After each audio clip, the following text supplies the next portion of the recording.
샬롬 자이가세 프로젝트 매일 바른지에 온라인 예배에 오신 모든 성도님들을 예수 그리스도의 이름으로 환영합니다. 기도하시겠습니다.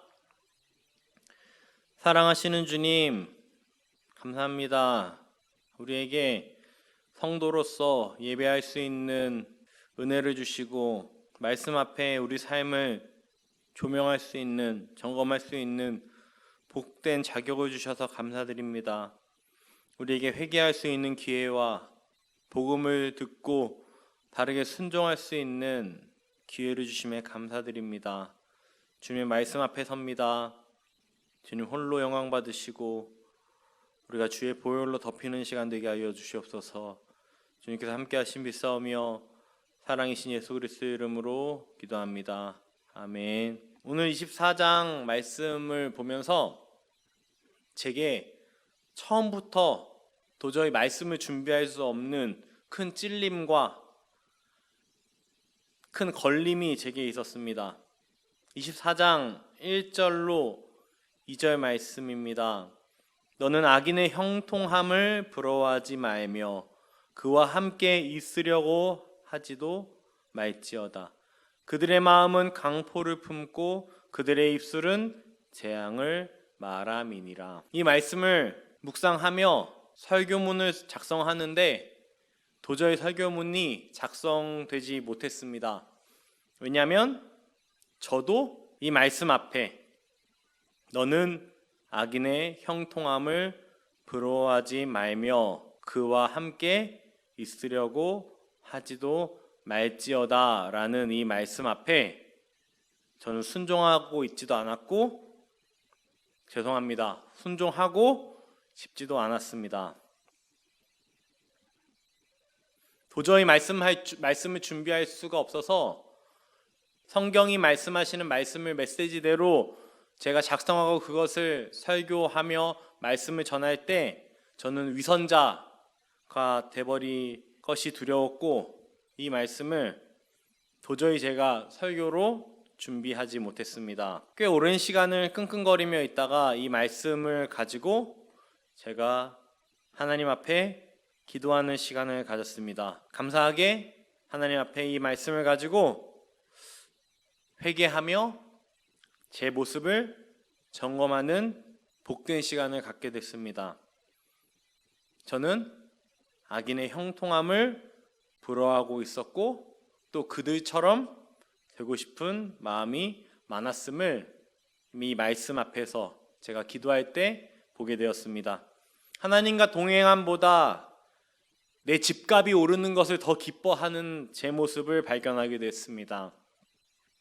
하나님을 기뻐하고 하나님 안에서 안전을 누리기보다 집값이 오르는 것으로 안정감을 누리고 있는 제 모습을 발견하게 됐습니다. 하나님을 자랑하기보다 제가 하고 있는 일들과 또 남들에게 저의 능력을 자랑하고 싶은 마음이 꿈틀꿈틀거리고 있는 것이 제 모습임을 발견하게 되었습니다.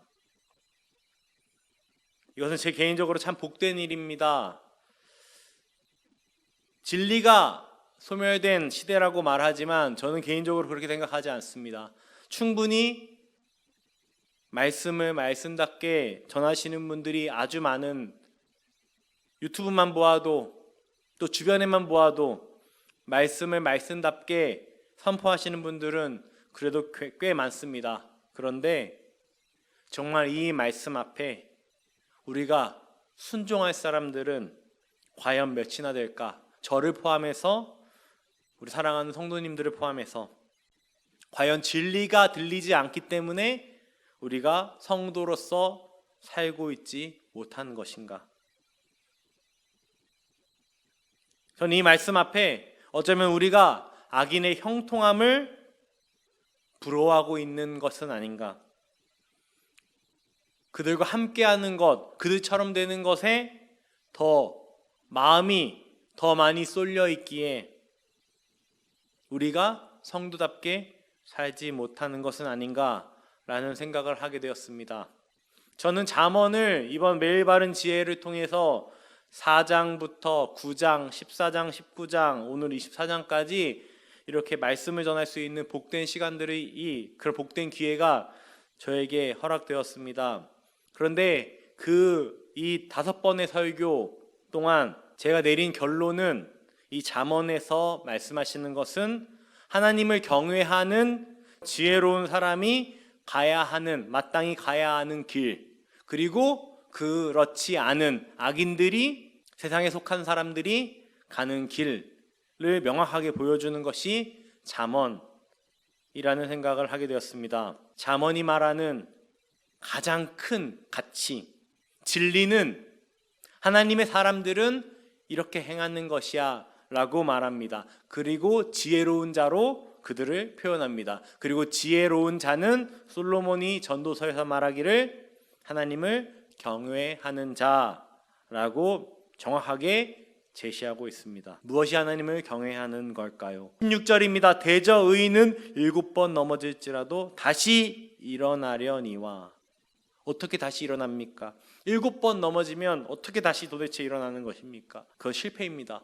세상적으로 보면 그건 너무나 고통스러운 일입니다. 한 번 실패하는 것도, 한 번 사업에 망하는 것도, 한 번 어려움을 겪는 것도 어려운데, 그것을 7번이나, 성경에서 말하는 7은 그냥 단순히 7을 말하는 것이 아니라 완전히 망하고 넘어질지라도 다시 일어난다고 말합니다. 그것이 도대체 어떻게 가능한 것일까요?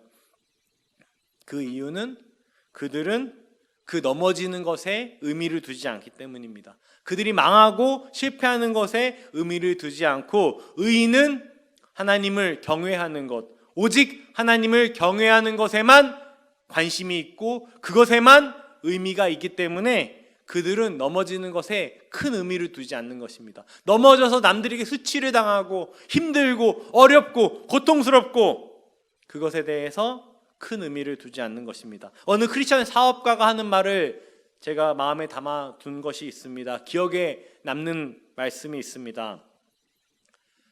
세상 사람들이 망하는 건 그냥 망하는 거지만, 크리스천들이, 하나님을 믿는 사람들이 하나님을 위해, 하나님의 법을 위해, 지키기 위해 성실하게 충성스럽게 하다가 망하는 사업이 망한 게 아닙니다. 그것은 순교입니다. 저는 그 얘기는 하나님을 경외하는 사람만 할 수 있는 이야기라고 생각됩니다. 다시 한번 여쭙겠습니다. 제가 24장 1절부터 저에게 걸림이 되었던 이 말씀, 너는 악인의 형통함을 부러워하지 말고 그와 함께 있으려고 하지도 말지어다 라는 말씀 앞에 우리는 정말 기뻐하며 순종할 준비가 되어 있나요? 그럴 수 있는 사람은 단 한 사람밖에 없을 것입니다. 하나님을 경외하는 것이 악인의 형통함, 하나님을 모르는 사람들의 대단히 형통한, 정말 삐까뻔쩍하고 정말 대단한 그런 모습으로 살아가는, 정말 남부럽지 않은 모습으로 살아가는 그 환경보다 하나님을 경외하는 것이 더 큰 기쁨으로 매일매일 주님과 동행하고 매일매일 주님을 사모하며 사는 것이, 그것이 더 큰 기쁨으로 여겨지는 사람만이 악인의 형통함을 부러워하지 않을 수 있을 것입니다. 기도하겠습니다. 하나님 아버지, 우리가 이 말씀 앞에 우리 자신들을 돌아봅니다. 너는 악인의 형통함을 부러워하지 말라 하신 말씀 앞에 주님, 순종하지도 못했고 순종할 자신도 없는 제 모습을 보게 됩니다.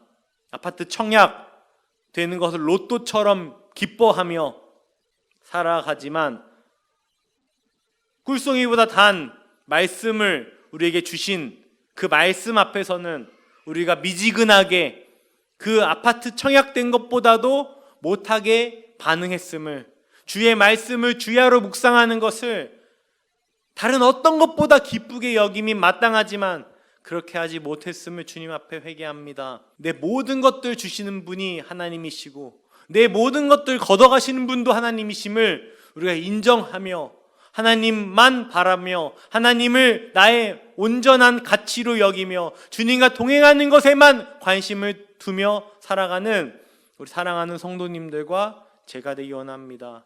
주님, 우리를 불쌍히 여기사 우리의 죄된 모습들 가운데 주의 보혈로 덮으사 우리의 자녀들에게, 우리의 남편과 아내에게, 우리 부모님들에게 소금과 빛이 되는 그런 모습으로 나아갈 수 있도록 은혜 입혀 주시옵소서. 주님께서 함께 하심 믿사오며 사랑이신 예수 그리스도의 이름으로 기도합니다. 아멘.